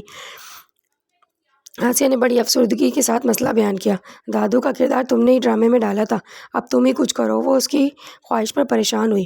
دادو کو شیخو پورہ بھجوا دیا جائے، وہ پرسوچ انداز میں بولی۔ شیخو پورہ وہاں کون رہتا ہے؟ وہ اس کی منطق پر حیران ہوئی۔ اپنی کسی بھی چچا یا پھوپھی کے گھر پہنچوا دو عارضی طور پر، وہ گویا اطمینان سے بولی۔ نہیں یار، جھوٹ آج بھی کھلنا ہے کل بھی، پھر فائدہ؟ تم انہیں مناسب لفظوں میں سمجھا دینا، روشان نے قطعی لہجے میں کہا۔ تم نے اپنی امی تک بات پہنچائی؟ ان کے حوالے سے کہیں بعد میں گڑبڑ ہو؟ شاہین نے امی سے سرسری انداز میں ذکر کیا تھا اور وہ کہہ رہی تھی تبھی سوچ سمجھ کر فیصلہ کیا جائے گا، یوں ہی تو بیٹی دینے سے رہے۔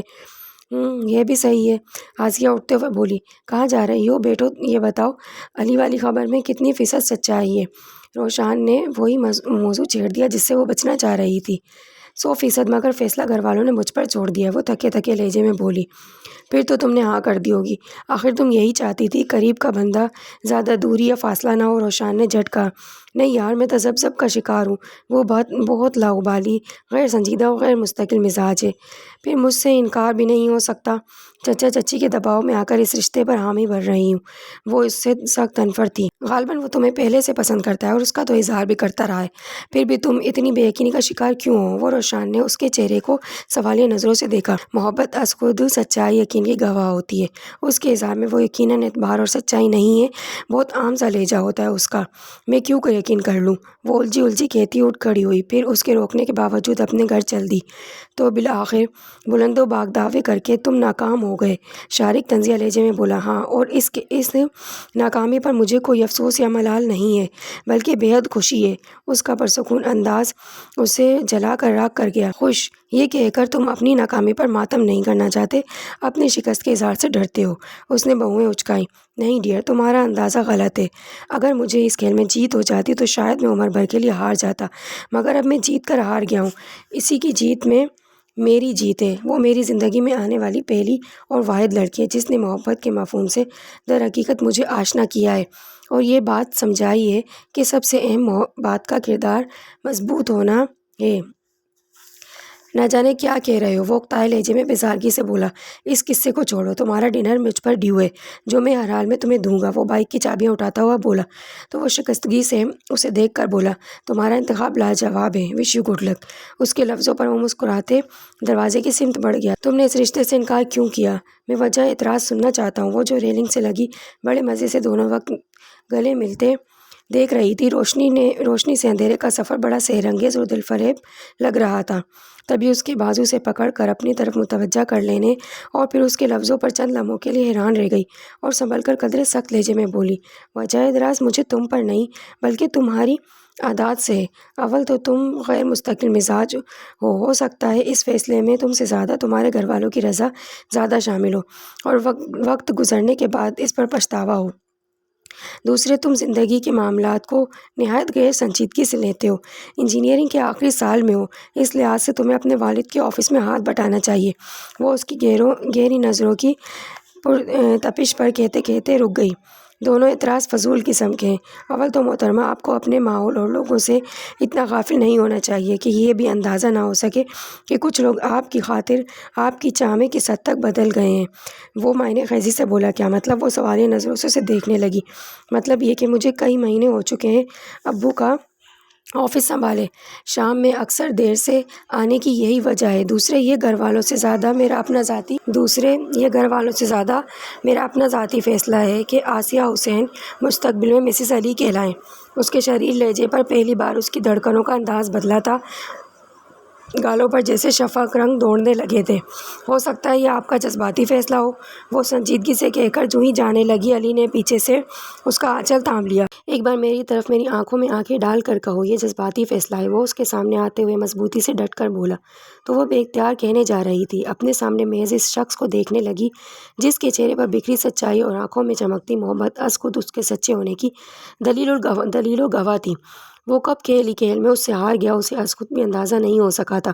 اس کی آنکھوں میں محبت کے وہ رنگ تھے جس کی وہ خواہش مند تھی، اس کے چہرے پر وہ تڑپ، لگن، بے قراری موجود تھی جسے وہ دیکھنا، محسوس کرنا چاہتی تھی۔ وہ نہ صرف حیران بلکہ بے پناہ مسرت کے احساس میں گر گئی تھی کہ آج وہ پہلی بار جھوٹ نہیں بول رہا تھا۔ اس کے لہجے میں بڑی سچائی تھی۔ اس کے دل کی بنجر زمین پر رمجھم محبت کی برکھا اچانک ہی برسنے لگی تھی۔ وہ شرارت سے اسے دونوں ہاتھوں سے پیچھے دھکیلتے ہوئے دروازے کی طرف بھاگی اور پھر مڑ کر دروازے پر رکتے ہوئے شریر لہجے میں مڑ کر بولی، ہاں یہ جذباتی فیصلہ ہے، ایک بار پھر غور کر لو، تمہیں یہ ماجرا بھی قبول ہے؟ وہ جو اس کے اچانک حملے پر لڑکھڑا گیا تھا، اس کے لفظوں پر حیران ہوتے ہوئے بے اختیار ہنس پڑا اور گنگناتے ہوئے اس کے پیچھے چل دیا، او میری ماں جبھی، تجھ سا کوئی نہیں۔ تو یہ تھا ایک بہت ہی پیارا سا ناول۔ اپنی رائے کمنٹس میں مجھے ضرور دیجیے گا کہ آپ لوگوں کو یہ ناول کیسا لگا، اور پلیز میرے چینل کو ضرور سبسکرائب کر دیں اور ویڈیو کو بھی ضرور لائک